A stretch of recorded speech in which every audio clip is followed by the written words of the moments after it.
Gentlemen, Happy New Year and welcome to 2026. But don't be getting all comfortable yet, because we have to take a review of all the sweet movies that came out in 2025.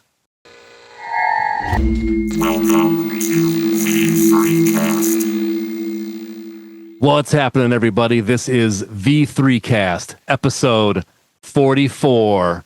We're coming at you in the new year. Tonight, we're going to give you three of our favorite picks of films from 2025. A lot of films, man. Whole bunch of them.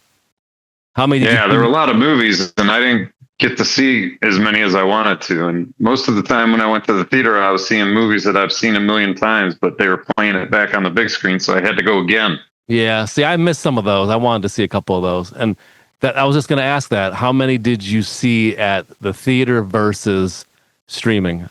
I think I saw more of them streaming, unfortunately, because I do like the theater. Yeah, I mean, that's the thing. Like, I saw a decent amount in the theater, but I couldn't get out to see all of them. So then I saw them on streaming, and I figure, like, at least I'm seeing them in the year they were released. So I give myself a little slack. But I still prefer the theater, of course, but I can't always get out. You know, you like, for instance, I tried to see Caught Stealing, and I tried to see it twice.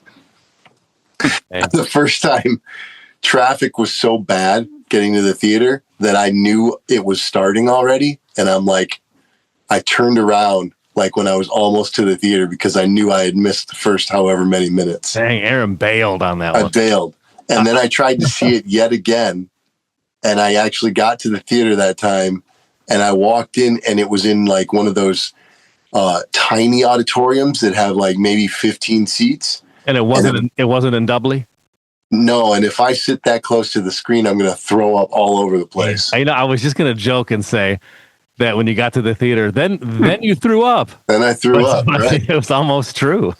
and so, yeah, I couldn't see it then either. So I finally saw it on streaming, and I thought, well, that you got to take your victory where you can. Yeah. You know what I mean? If Hollywood writes you a letter or tries to call your phone, you'd be like, damn, Hollywood, get off me. I'm a busy man. Go. Right. Do what I can. That's right. I do what I can. All right. So what we're going to do tonight is each of us have picked three films that we enjoyed very much from last year. So we'll just kind of go around like we do and give one at a time. And we'll start with Greg. You look like you're very prepared. Let's start with you tonight. I think traditionally I am the least prepared for all of these episodes, and tonight will be no exception. I'm going into 2026 under the same direction as 2025. Greg, you do a great job. Great job.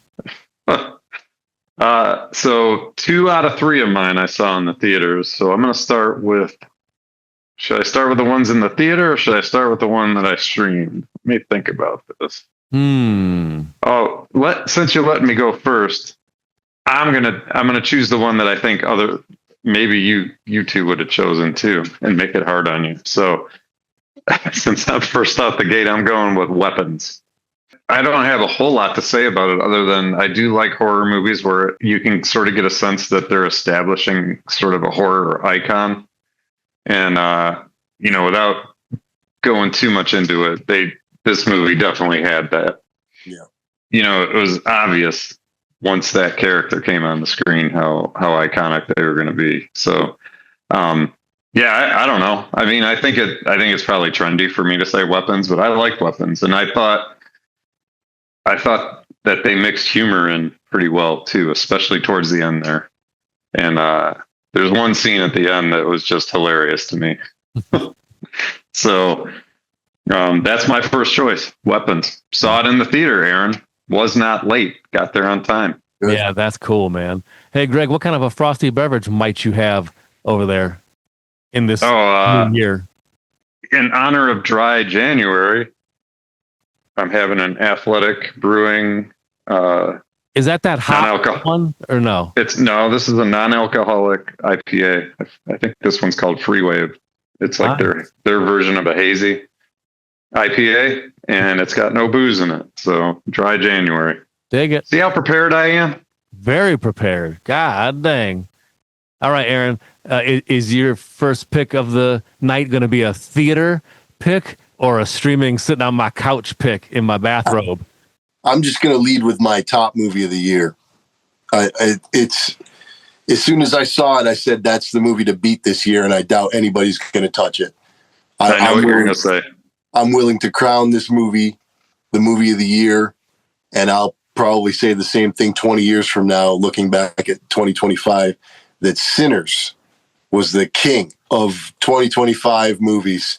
It was mind-blowing. I remember seeing the trailers and knowing, okay, it's about vampires. That looks cool. I like Ryan Coogler.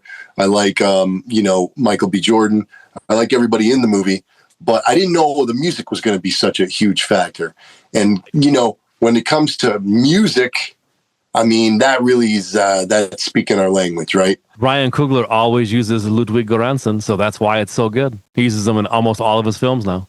Right, but I mean, it's more than Ludwig. It's the traditional blues. Yeah. You know what I mean? So Ludwig plays a part in it, but he's not the featured sort of vibe of that movie, I would say.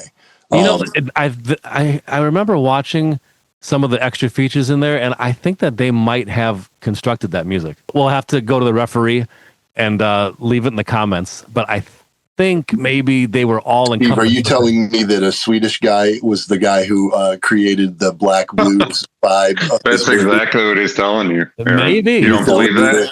I'm about So 85% did Marty McFly invent rock and roll and then Chuck Berry ripped them off too? Is that what you're telling me, Steve? That is true, though. No credit? Is that what you're telling? Right. Hey, and another thing too is the Egyptians couldn't have built the pyramids. They just couldn't have because it had to be aliens. And let me tell you, we're not editing this out. This is going up live, and you're getting called out. No. So, okay.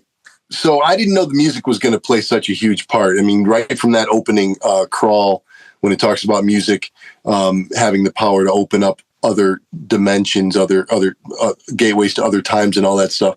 I had no idea music was going to be such a huge part of the movie. And that middle scene where they're, in the club and everybody's dancing, and then it's just going like skipping through time, through different forms of music, and from blues to jazz to rock and funk and all this crazy stuff. I was just blown away by it. So, but of course the vampires are awesome too. And every bit of that movie is great, and I just thought it was perfect. So, yeah, Sinners is my top. Very nice. I had no idea it was a vampire movie. Thanks for that. No, sorry to. I'm just kidding. That was actually on my list to see this year, and I tried like hell to see it in the theater, and it just never worked out. Well, now's your chance. See it. I know. That's right. I will say that I've seen every animated movie that's come out in 2025, but I'm not going to talk about a single one of those. That's right. That's just where I am in life, Aaron. Yeah. What can you do? Aaron, what are you drinking over there? Just a tried and true Modelo. Nice. I know it's what I drink a lot, but I didn't have the time or the inclination to like change it up and get all crazy with it. Aaron's worried I'm going to call him out.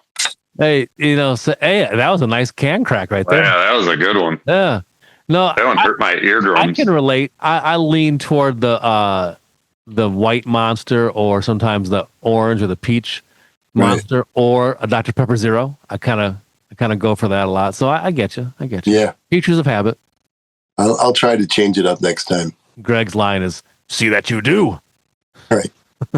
What about you, Steve? Round robin. What's your pick? That's right. One of my picks that I enjoyed, and I actually forgot that it came because I saw it so long ago. I saw it like almost now-ish 1 year ago. I got refreshed in my mind, and it was right after New Year's. Pretty closely after New Year's, we were watching on streaming, and Novocaine was available, and it has Jack Quaid and Ray Nicholson, who have famous fathers in Hollywood, obviously. And I'll read the premise to you because it's pretty cool. When the girl of his dreams is kidnapped, a man incapable of feeling physical pain turns his rare condition into an unexpected advantage in the fight to rescue her. So you find this out in the first, minute and a half of the film, is that this character cannot feel pain at all. So it just goes from there, and some stuff happens. He meets a girl, yada yada, and it's just done well. And there's stuff in there because of that premise that comes out of left field, and you don't really expect it. So I always like some kind of twisty stuff, or not twists like Sixth Sense or anything like that, but just cool stuff that happens, and you're like, whoa, oh, that makes sense because of this. But it wouldn't be in another film probably. So that's my pick. I enjoyed that one. Nice. I have to see that one. I haven't seen it. I know you were praising it before, and you were telling us about it, but I haven't gotten around to that one yet. Yeah, absolutely. Totally recommend it. It's very fun. Sweet. And what are you drinking, Steve? I didn't go for the previously mentioned tried and true. I wanted to go a little bit out of my comfort zone, so I'm busting out an Izzy sparkling apple. And I tell you what, some beverages get the flavors right on certain things, and some don't. This tastes like I'm eating an apple. So really? Oh yeah. Green apple? I mean, it ought to be. You betcha. Yeah. I mean, it's straight up. Yeah. It's an apple. Whew, so good. I ate a whole green apple for lunch today. Oh my God. A whole green apple? The whole thing. Jeez, Greg. Even the bloody koa, mate. You better watch your waistline there, buddy. Yeah. Next stop, my thighs. Come on, man. All right, Greg, it's back to you. Keep it going. All right. I think I'm going to end with the weird one. So my next one is the next one I'm going to go with is a movie that we talked about on this podcast, and the jury was out on whether or not we thought it was going to be good. And as it turned out, it got a PG-13 rating, and we've recently started allowing my son to see PG-13 movies. So he saw the trailer for it and got super excited that it was PG-13. And he's like, does that mean we can go watch it? So I took him to see his first PG-13 movie in the theater and was pleasantly surprised by how much I liked it, despite my early skepticism. And without dragging it out any longer, it's Predator Badlands. Oh yeah. I was curious about that. It's not a traditional Predator movie. So if you're like thinking, it's going to be like the ones you've seen or just a continuation of those, it's like a totally different formula. It's like a buddy cop movie almost. Yeah. I still don't love the way the Predator guy looks. But at some point, you just got to let that go, right? So the moral of the story is that Greg finally let a predator pred, man. Finally let him pred. Right. Yeah, and just like Weapons, it had a good mix of humor and action, and it was cool because it was like I said, it was kind of like a big deal for my son to see like his first PG-13 movie like in the theater, and he when we got home, he told my wife, he goes, Mom, I saw my first almost R movie today. And that's how he described it. But he really liked all the action, obviously. And then he thought like I said, it's like a buddy cop movie almost. And he liked the humor and the way that the two of those main characters interacted with each other. So color me pleasantly surprised by that one. All right. Cool. I wanted to see that really badly, and I didn't get a chance to see it, so I will soon. But I also, because of the curveball of if we can't repeat what the other guy said, I actually think that's probably a good exercise, because I didn't get to comment on Weapons, and Weapons was awesome. I loved it. That would have been in my top 3 for sure. So I'm glad we agree on that one. I thought that was a spectacular movie and genuinely creepy as hell, and as many horror movies as we've seen, when you can watch something that actually creeps you out, that's a gift, like that's a kind of a rare gift. Sure. I wouldn't even say we're jaded, but we just have watched so much of this stuff that, it takes a bit to get under the skin, and Weapons definitely did, like from top to bottom. But yeah, I do definitely need to see Predator Badlands, and I'm glad you liked it, and I'm glad Graydon liked it. Yeah, he's just used to seeing animated movies in the theater, so for him to see a big action kind of movie like that, with all the sound and the sound design, and on a large screen is the only way to see those kind of movies, and Yeah. I think the whole thing was just, different for him in a movie theater because he's used to seeing real family friendly stuff. Yeah. Very cool, man. Super cool. Not that this movie isn't family friendly. I feel like you could obviously I took my kid to it. I feel like in terms of Predator movies, this is family friendly. Yeah. Right. All right. For my second pick, since I had to adapt and I had one on deck, like for just in case, I was actually flipping back and forth between two movies. So this helps. Deathstalker, Steven Kostanski's, new version of Deathstalker. Yeah.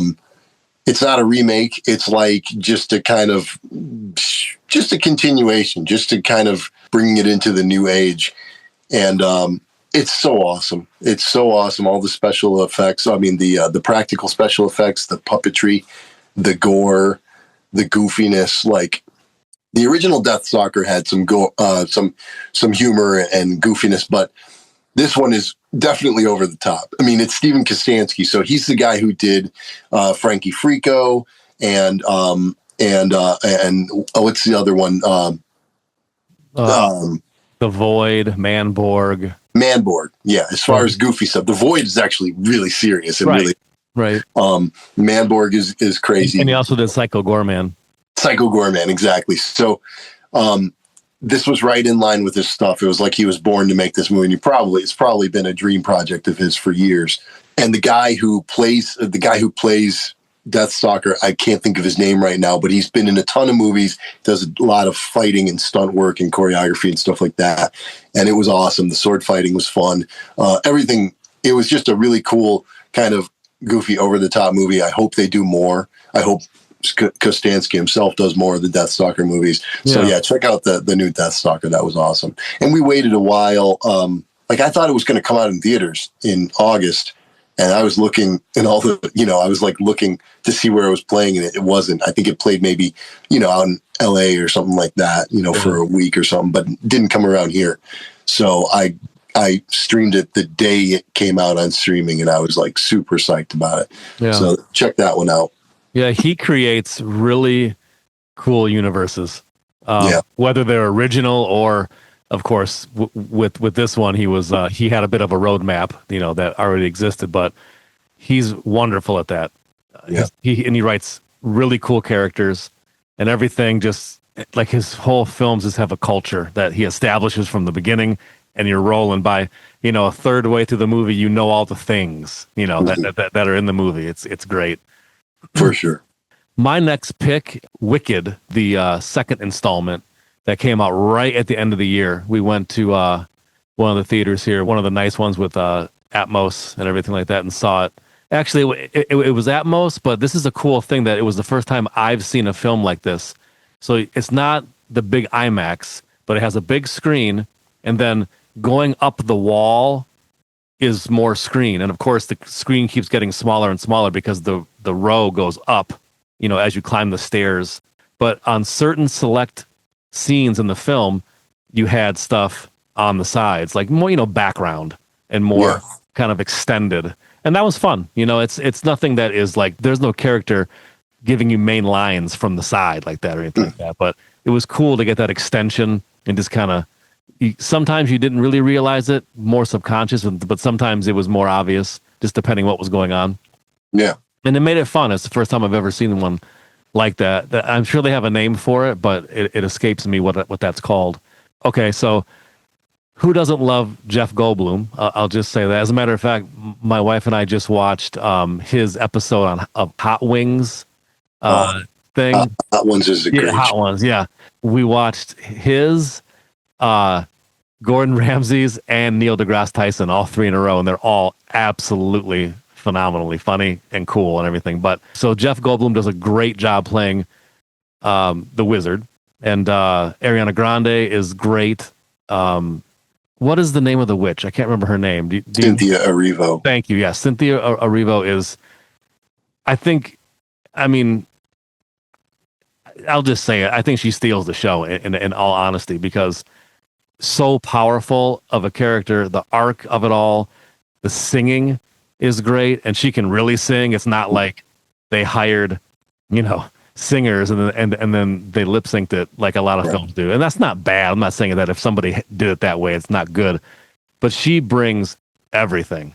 And I even read some production notes I'm sure if they did it in the first one, they did it in the second one. But somehow, then this never traditionally happens ever in film when they're singing. But somehow they recorded singing on the set live. Now, at first, I said, "There's no way they did that," because I mean, there's so much sound pollution coming in, and if somebody messes up, the scene, or if it's not right, now your audio's messed up. All that technical stuff. But somehow, with technology and obviously the caliber of the talent of the actors, some of that singing was done literally on the set as if dialogue was being delivered. So all those people, and Michelle Yeoh was great, and then all those people just deliver above and beyond quality. So aside from that, I wouldn't think that were possible in any way. I know. But what are they singing along to? Like, do you have an orchestra out there live playing?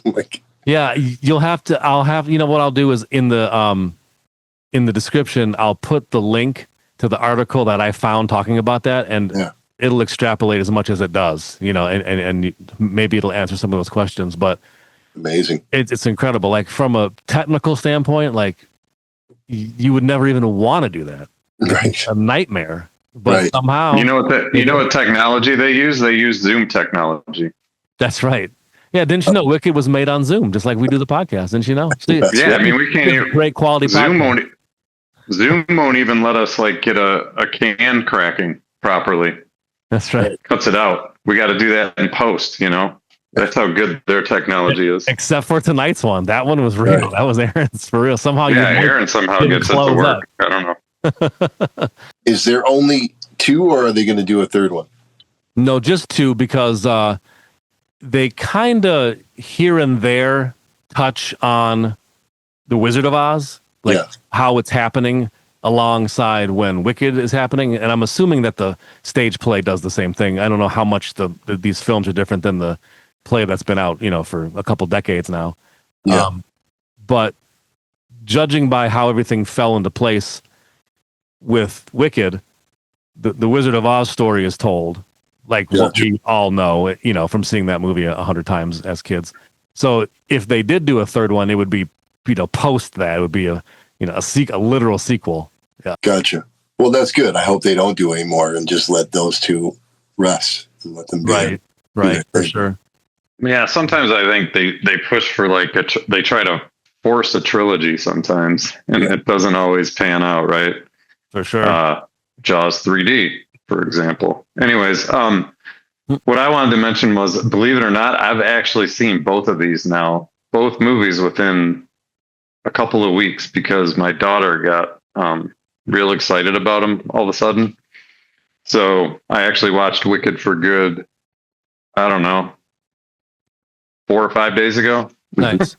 I mean, aren't all the musical pieces just like expertly crafted, man? I mean, it's like, God, it's like I could live without it, but Well, yeah, I mean, that would have to do with if you like musicals or not, and a lot of folks don't. And most of the time, honestly, I can do without it too. I just rather watch standard film, but there's exceptions when they're done so well, like I think Wicked was, and there's a handful of other ones that I like. For some reason, I don't know if I'm right about this or not, but it's just a feeling. But I feel like there was less singing in the second one than there was in the first. The first one seemed just overwhelmed with singing. Yeah. So I don't know. Either I just got used to the formula by the second one, or maybe there were fewer musical passages in the second one. But either way, I do think like you said, I do think it's really well done. And I do love Jeff Goldblum. And since you mentioned Hot Ones, I wanted to mention something I watched today. Well, if you guys haven't watched it yet, have you seen GWAR versus ICP? Yeah, I saw on that. Hot Ones. Yeah. Oh, did you? Okay, cool. I'll great. check Yeah, that out soon. Yeah, so I told you my nephew works for Shaggy. So when we were up in Frankenmuth last weekend, my brother-in-law was telling me, he's like, yeah, they did a GWAR versus ICP Hot Ones. You got to totally watch it. So I finally did, and that was pretty funny, man. It was good. Violent J was struggling, man. Yeah, he ate like one wing, and he was like tapping out. One wing. Oh wow! So hopefully it counts as the whole Insane Clown Posse and not just one person. Well, Shaggy had zero problem with him. I was gonna say so hopefully they could do it like at golf outings, like best ball, right? You know what I'm saying? Yeah, well that's what that's what Violent J says at the end. He said they would have lost really bad if Shaggy wasn't there. But one of the things that Shaggy does on his podcast is he's always eating hot stuff like that. Like they're always like trying to find the hottest thing that he can eat. All right, Greg, it's back to you. Third and final pick of 2025 films. Make it count. These are the finest movies of 2025. I did not specify that about my picks. Okay. I just picked three that I actually saw. Deal. That were new movies and not old ones. Hey, that's fair enough. So my third one I streamed, and it's a body horror movie, and I let my subscription to Shudder lapse, and I don't know if I watched this one before that happened or what channel I saw it on. But I can't remember, but it's The Ugly Stepsister. Have you guys seen this one? No. I would say like a dark comedy / body horror version of Cinderella. Okay. And it's definitely got the gross factor. So I don't know what made me watch it. I think it was getting some good like hype around the time that it came out. So I probably just came across it and I was like, oh, that's a new one. Like I'm able to watch that and I don't have to pay for it. So I'm just going to watch it. Yeah. I like when I don't know. I mean, I guess if you're into body horror, you'll probably like it. If you're into Cinderella, you might like it. But the combination of the two is pretty bizarre. Right on. Dig it, man. Yeah, that's totally new to me. I have not heard about that one. Yeah, it's pretty gnarly. It's pretty gnarly. My last pick is one I was really looking forward to. This is a year where like some of my favorite directors made movies. And these are people who don't work all the time. They don't put movies out every 2 years or anything. So Paul Thomas Anderson, it's been not too long, but it's been a little bit since he did a movie. One Battle After Another was, I thought, really awesome, really original, and great performances. Leonardo DiCaprio is great. Sean Penn really does steal the show, I think, in this movie. And, it's about these revolutionary, it's almost like an alternate timeline because we don't have like just American citizens just out there like being revolutionaries right now. Maybe we will be soon, but, like those old days of like people like, what was that? Patty Hearst, and she was like taken by that cult and they were robbing banks and all that stuff. Like that stuff was going on in the 70s and 60s and they don't really do that much anymore. But, it's people are like blowing up banks and robbing banks and, going into immigration detention centers and freeing people and then blowing the place up, stuff like that in this movie. And they're just a bunch of revolutionaries and then they kind of get caught and kind of in the beginning and they kind of get dispersed and some of them go to jail or prison and all that stuff. And then it picks up years later, where Leonardo DiCaprio is like raising his daughter and like living off the grid and totally paranoid about who might be trying to find him still after 16 years. Anyway, And then, and then crazy stuff starts happening and he has to go do a bunch of stuff. And all he does is smoke weed all the time. So he's not quite the revolutionary he was back when he was maybe in his 20s in this movie, or 30s. So he is pretty rusty as far as all that stuff goes. But he has a mission that he has to accomplish one way or another. Benicio del Toro is also in it, and he's great too. So yeah, Paul Thomas Anderson, one battle after another. That was a great one. Yeah, I want to see that because I usually love his movies. Yeah. Didn't that just come out? It came out in I think it was October. Paul Thomas Anderson did one of my favorite movies of all time, There Will Be Blood. So I'm always wanting to see what he comes up with. So it was awesome. I do like that one. All right, so my third and final one for 2025, because I had to do some pivoting, because I actually did pick Weapons and Sinners both, because how couldn't you? They're so good. Right. But when I was getting a refresher on what all came out last year, I was going through the list and I'm like, oh yeah, Superman. I saw that. It wasn't the very best movie I've ever seen, but it was damn good. It was, I think the new actor playing Superman, what's his name? David Corn Sweat. Yeah. I think he did an absolutely fine job. Yeah. And I didn't mind the dog because I love dogs. So I was all right with that. And it was pretty cool. The concept, I don't want to spoil it, but the concept of what they had going on in there with some particular elements I thought were pretty cool and pretty original. Good effects. Just epic, like a epic superhero movie that you would think it would be, buildings falling over, big scale stuff. It was very fun. And I saw that at the theater. So that's double good with the Atmos, and it was not quiet. It was very cranked, so it's perfect. Everything was rattling, so no complaint there. So Superman, great pick. Thank you. I saw Superman in the theater. I forgot about that one. Nice. Yeah, that was a great one. It was a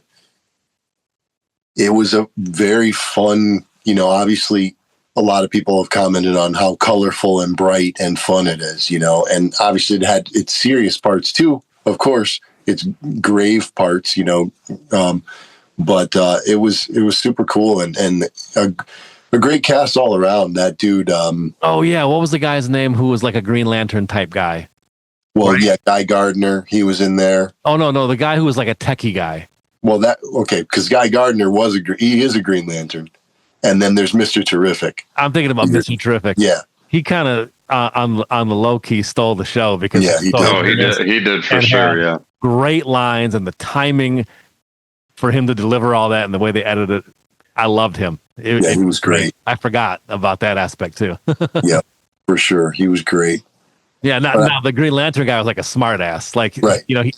He made the giant flip you off bird to the tanks and everything like that in the one battle scene. That's great. James Gunn he just keeps proving himself, like he keeps getting these monumental tasks. Nailing a whole trilogy of Guardians movies. Peacekeeper is great. And then he goes, yeah, I'm going to do Superman, which is like pretty much one of the biggest weights you could put on your shoulder. Because so many people have opinions about Superman, what's been done before, what people love and what they won't accept from anything else. You know what I mean? Like, so to pick up Superman and go, yeah, I'm going to do that.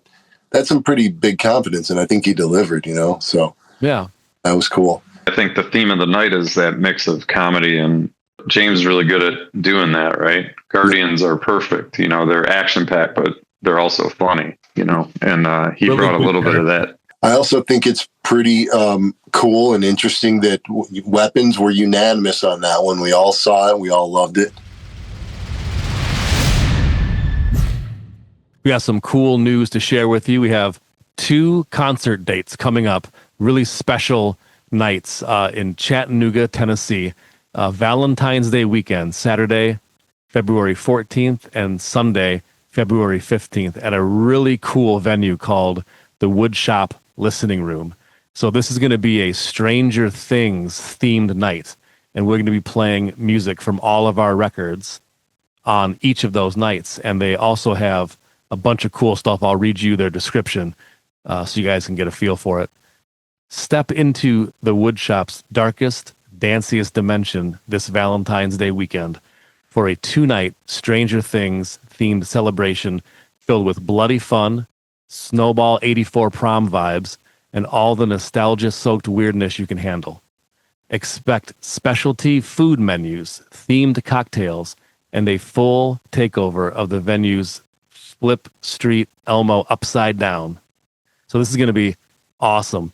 And there's not a lot of tickets available anymore. So if you're in the area and you want to go check out this show, I would get tickets really quickly because the place fills up really fast. And they have different kind of seats too. They have like back at the bar, and they have like other things closer up with like couches and stuff in the middle. It's really cool. You have to look at their website, which is thewoodshopListeningRoom.com. So we're really looking forward to these two shows. You were saying that they do different themes on different weekends and stuff like that? Yeah, that's right. Yeah, so this venue is, they kind of bill themselves as a listening room, which traditionally is like a really small venue that really concentrates on having like really cool, particular or eclectic acts. So when I was looking at their website last month, I noticed they had like a tiki themed night on one of their listings, and some other like blues stuff on another night, and just all kinds of stuff. So this one is going to be, that whole sci-fi 80s thing. I'm glad that's why they called us. Yeah, glad we got the Stranger Things night instead of the Tiki night. I don't know if we would have fit with that, but no, we wouldn't. I would have worn my Tiki shirt, man. Come on now, my Hawaiian shirt. And yeah, we fit that vibe. We fit that vibe of Stranger Things, I would say, without reserve. I would say that, and I just also want to say it's pretty good timing because I give an A+ to Stranger Things, like not just the finale episode, but the whole season, the whole finale season, and the whole damn show for all these years. I loved it, and I'm glad we're going to be a part of that. Yeah, really cool, enjoyable series. I mean, one of the ones that you remember forever, honestly. Yeah. If you're in the Chattanooga, Tennessee area, or if you are, or if you're not, yeah, if you want to take a road trip, just drive. Come on. That's what we're going to do. You can drive down there. That's right. If we're doing it, you can do it. Yeah.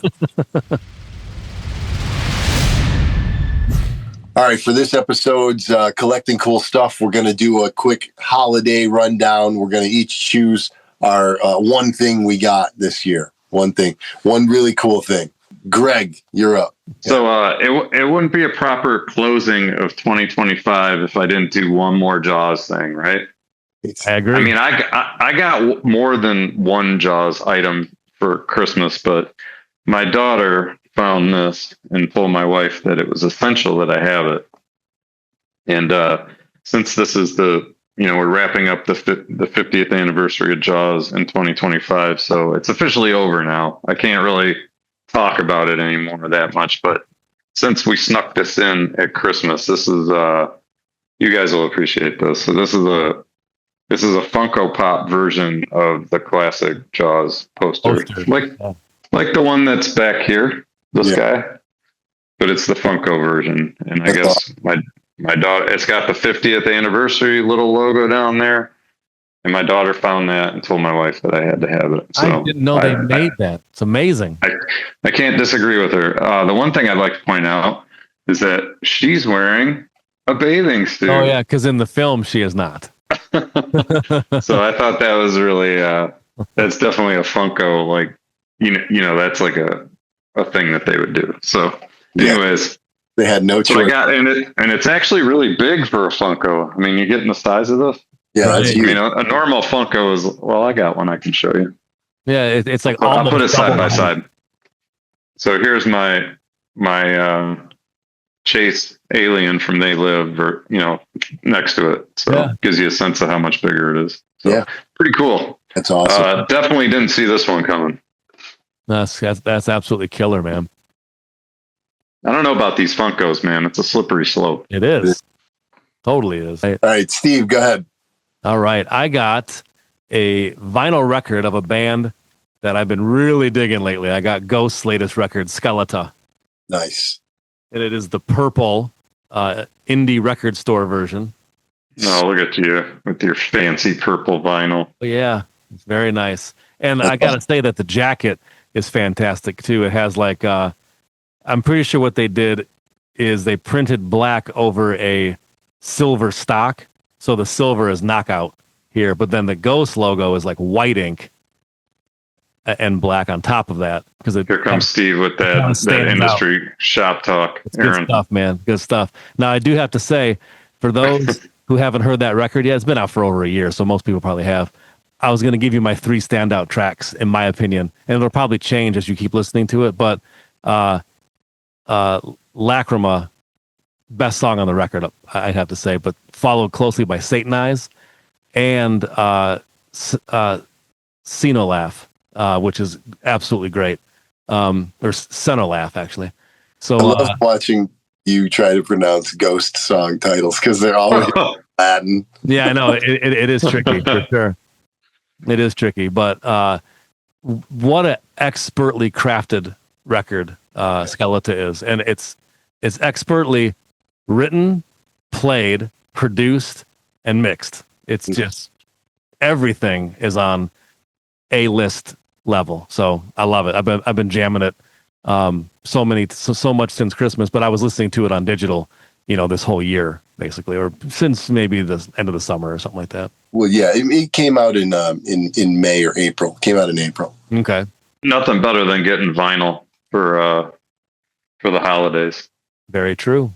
So for mine, this is something I was looking at for years, and I was like, every year around Christmas, around the holidays, I would go, oh man, I gotta get that. I keep thinking about getting it. It's something I would only wear at that time of year, but it would be worth it because I could keep it for the rest of my life. But I would never pull the trigger on it. And I'd bring it up, and I have, all these screenshots of it, and I never made it happen. But my wife finally interceded and stepped in and got me the Ronnie James Dio ugly Christmas sweater. And it's the only ugly Christmas sweater I would ever consider wearing is Ronnie. He's going to wear that in the summertime. Right. And he's got the Bah Humbug shirt on, and he's doing the Dio metal sign. That's great. Now I'll have it for the rest of my life, and it's awesome. It's fantastic. And it's black and red. It's Christmas, but it's not.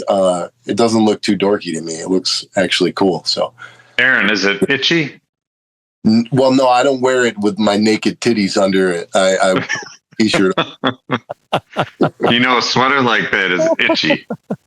Yeah, that's wool? What I remember. Is it wool? What's that? Is it wool? I don't know. I don't know what it is, but it's because don't wear that. It's going to be itchy if you wear that. But if you itchy. Is that itchy, Aaron? It's got my favorite singer of all time on it. Yeah, that is cool. I won't lie. Live through the itchiness just for Ronnie. Great picks, man. Yep, the holidays were great. Very fun. A little bit of downtime. Time to watch a couple extra movies and listen to a couple extra records, right? Absolutely. All right. Well, if anybody out there got any cool, noteworthy gifts, let us know what they are. Post a picture, or just let us know so we can live vicariously through you, we do.